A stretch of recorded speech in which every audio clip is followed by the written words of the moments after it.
Materials that shaped a young Earth likely originated in the same protosolar nebula that birthed the Sun.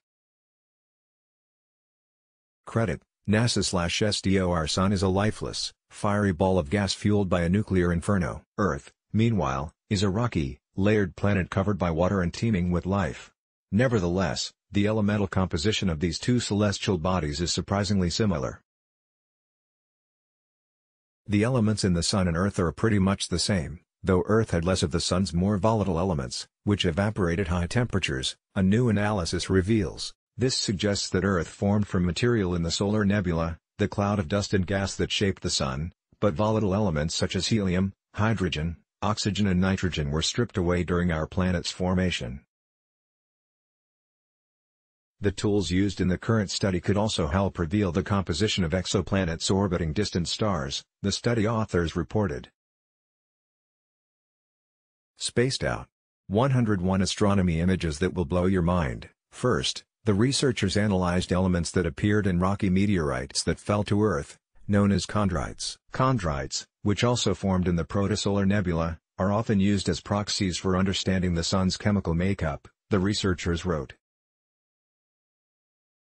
They also evaluated the Sun's elemental composition from observations of radiation in the Sun's photosphere, the outer shell that emanates light, and incorporated data from solar turbulence and theoretical models. Though the most abundant elements in the Sun are hydrogen and helium, the researchers discovered a total of 60 elements was abundant in both meteorites and photosphere. These elements were probably also plentiful in the protosolar nebula before the Sun's birth, according to the study.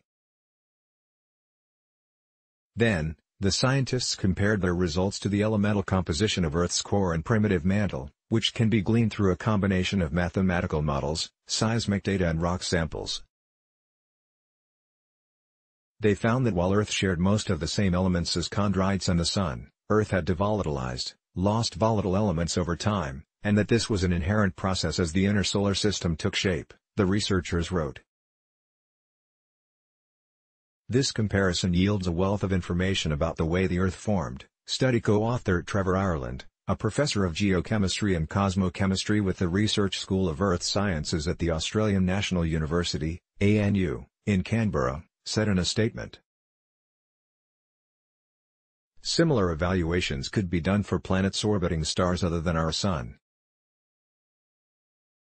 Rocky exoplanets are almost certainly devolatilized pieces of the stellar nebulae out of which they and their host stars formed, the researchers wrote in the study. Pinpointing the elemental makeup of faraway exoplanets will play an important part in determining if they can support human life, lead study author Haiyang Wang, a doctoral candidate with ANU's Research School of Astronomy and Astrophysics, said in the statement. The composition of a rocky planet is one of the most important missing pieces in our efforts to find out whether a planet is habitable or not, Wang said. The findings appeared online March 14 in the preprint journal R14, and will be published in a forthcoming issue of the journal Icarus. Originally published on Live Science.